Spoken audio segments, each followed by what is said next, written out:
स्वस्ति श्री गणेशाय नमः। श्री जानकी वल्लभ विजयते श्री हनुमते नमो नमः। वंदे देवं सुरगुरुं वंदे जगत्कारणं वंदे पद्मभूषणं मृगनं वंदे पशूनां पतिं वंदे सूर्यशशाङ्कवह्निनयनं वंदे मुकुन्दप्रियं वंदे भक्तजनाश्रयं च वरदं वंदे शिवं शङ्करं। नारायणं नमस्कृत्य नरं चैव नरोत्तमं देवीं सरस्वतीं व्यासं ततो जयमुदीरयेत्।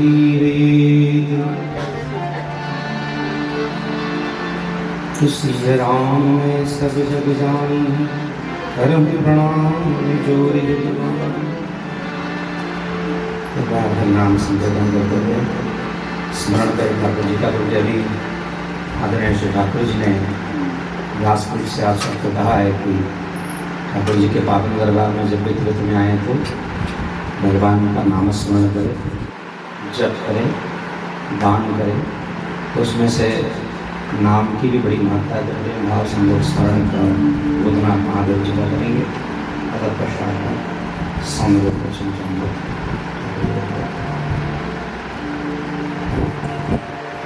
नमामि श्रीशाय निर्वाण रूपं नमामि श्रीशाय निर्वाण रूपं विभुं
विश्वनाथ भगवान की जय। नमः पार्वती पते हर हर महादेव। यहाँ विराजमान संत महंत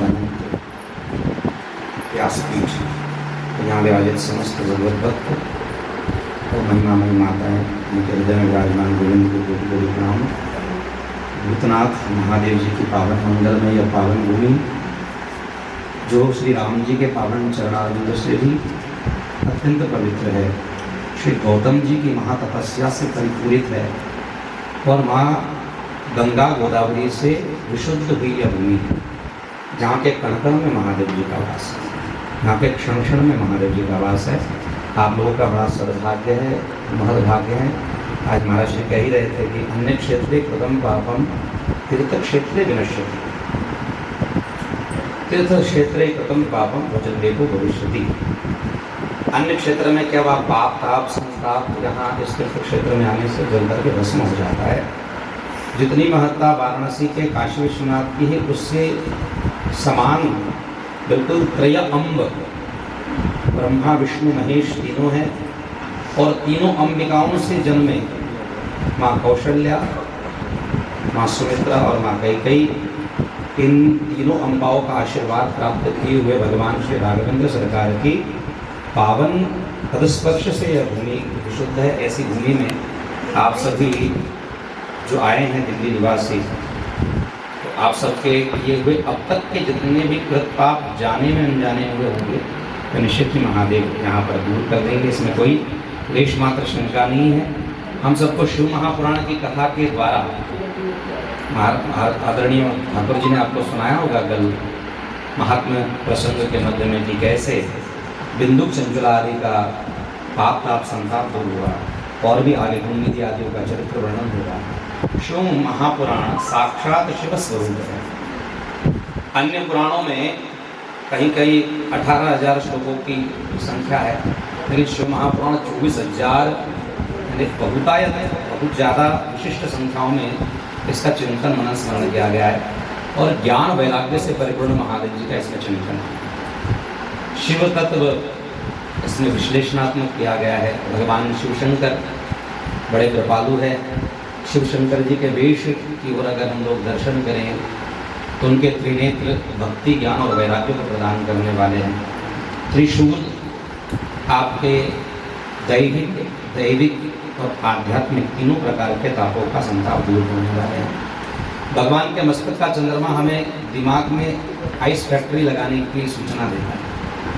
शंकर जी कहते हैं कि अपने दिमाग को ठंडा रखा, लेकिन ठंडा रखते रखते अपनी विचारधारा को गंगा जी के धारा के द्वारा यानी अपनी विचारधारा को सब तक बहा करके पहुंचाने का यत्न करें। शंकर जी के गले में नाग जो है वो मृत्यु है, काल है, सर्प है। शंकर जी का नंदी धर्म का प्रतीक है। भागवत में जब आप चिंतन करते हैं तो श्री वृषभराज को धर्म के स्वरूप में देखा गया है, स्मरण किया गया है।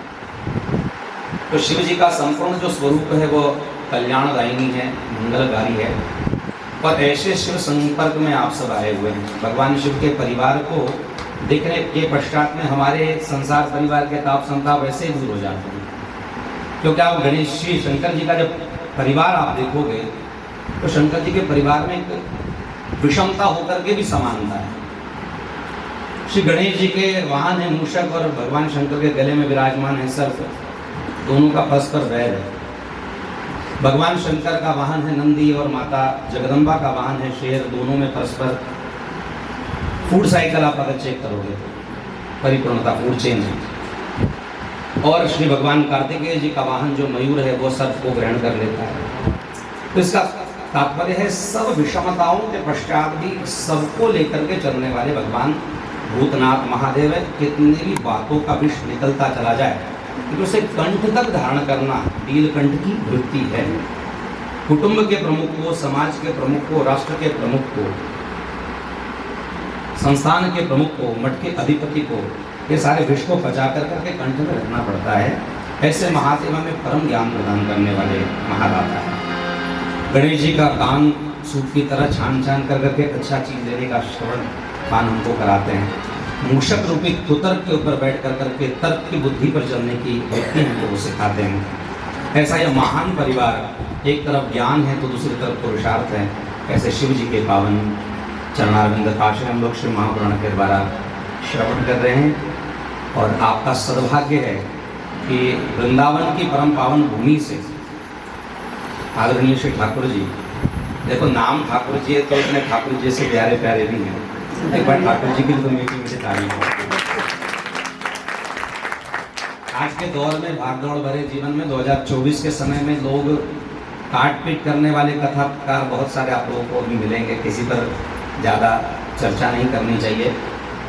और कथाओं में, ग्रंथों में कहा गया है कि कथा प्रवक्ता कैसा हो, विरक्तो वैष्णवो विप्रो वेद शास्त्र वेद शास्त्र विशुद्ध कृत दृष्टांत कुशलो धीरो वक्ता कायोति निस्पृहा।